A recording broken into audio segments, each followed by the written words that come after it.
C'est en gare de Nîmes, par un dépôt de gerbes, devant la plaque des 50 enfants juifs déportés entre 1942 et 1944 vers Auschwitz et Sobibor, qu'a été lancée la semaine de la fraternité. Une semaine initiée par le préfet du Gard suite à une recrudescence en août dernier d'actes et de propos racistes. Un préfet ne peut pas rester spectateur indifférent quand sont mises en cause les valeurs de la République.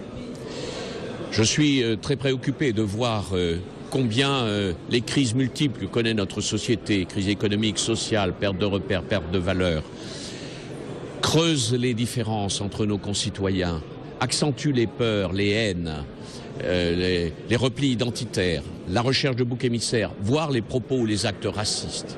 Dans ce département du Gard qui compte un des deux seuls députés FN de France, sur fond de crise et d'un chômage qui atteint 13,8%, la fraternité républicaine est mise à mal. Le fossé s'est creusé entre les communautés, la peur s'est installée et avec elle les discriminations.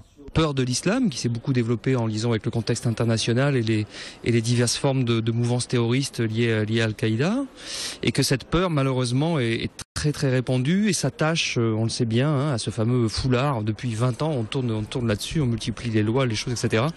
Ce qui sont de mon point de vue tout à fait aberrants, qui entretient chez beaucoup de gens une espèce de peur, au fond comme si la première jeune fille qui passe dans la rue avec un foulard sur la tête, on suppose qu'elle a une bombe dans son sac, quoi. C'est absolument ridicule et catastrophique. Le mieux vivre ensemble passerait donc par la lutte contre ces préjugés, d'une part, mais d'autre part, par le respect des valeurs républicaines.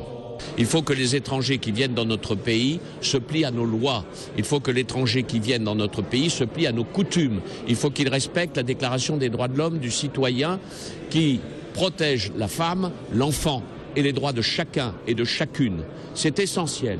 Et c'est vrai qu'un certain nombre de nos concitoyens ont le sentiment que cette exigence est oubliée. Des citoyens qui sont donc amenés à réfléchir sur ce vivre ensemble, aidés le temps d'une semaine par des spectacles, des expositions, des ateliers, des projections, des débats et des rencontres. Samedi à 15h au lycée d'Audet, c'est Lilian Thuram, champion du monde de football en 1998, qui viendra parler de la jeunesse et de la lutte contre les discriminations.